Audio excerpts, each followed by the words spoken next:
বেগম রোকেয়া সাখাওয়াত হোসেন, তার জন্মভূমি এখানে। এখানে একটা তার বাড়িও ছিল, কিন্তু সেটা এখন একটা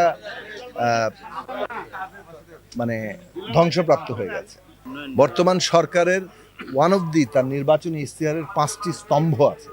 একটা স্তম্ভ হচ্ছে আঞ্চলিক বৈষম্য দূর করা, এবং এই আঞ্চলিক বৈষম্য দূর করে বাংলাদেশে যাতে উন্নয়নের একটা সুষম জায়গা তৈরি করা যায়, সেইটা সরকার অত্যন্ত গুরুত্বের সাথে নিয়েছে, এবং সেই অনুযায়ী সংশ্লিষ্ট মন্ত্রণালয়গুলো পরিকল্পনা গ্রহণ করছে।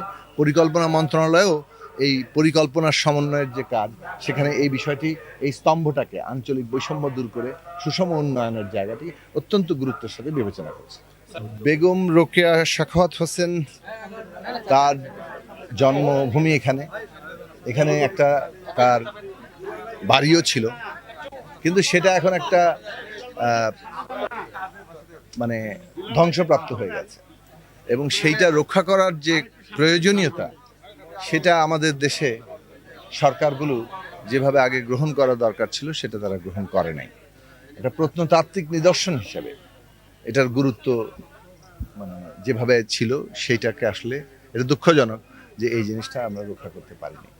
তথাপি যে অবস্থায় আছে, এইখানে যাতে তার এই প্রত্নতাত্ত্বিক নিদর্শনটা একটা অন্তত পক্ষে তার স্মৃতিবাহী জায়গায় নিয়ে যাওয়া যায়, সে কি করা যাবে সে বিষয়ে আমরা সংশ্লিষ্ট মন্ত্রণালয়, এটা সংস্কৃতি মন্ত্রণালয়ের অধীন, এবং আমরা আশা করি যে রোকেয়া ফাউন্ডেশনের এই যে 40 বছর পূর্তি হলো, এই উপলক্ষে যে অনুষ্ঠান হয়েছে, সেখানে মধ্য দিয়ে এই বিষয়ে আমরা সংস্কৃতি মন্ত্রণালয়ের দৃষ্টি আকর্ষণ করবো, এবং ইতিমধ্যেই তারা এইসব বিষয় নিয়ে ভাবছেন, এবং আমরা মাননীয় মন্ত্রী মহোদয়দের সাথে কথা বলেছি।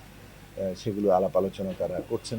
সারা দেশেরই বিভিন্ন প্রত্নতাত্ত্বিক স্থানগুলোতে এবং জায়গাগুলোতে আমাদের শিক্ষার্থীরা কীভাবে যেতে পারে, সেটা নিয়ে সংস্কৃতি মন্ত্রণালয়, পর্যটন মন্ত্রণালয়, তারা নানাভাবে যৌথভাবে কাজ করার বিষয়গুলো নিয়েও তারা চিন্তা ভাবনা করছেন।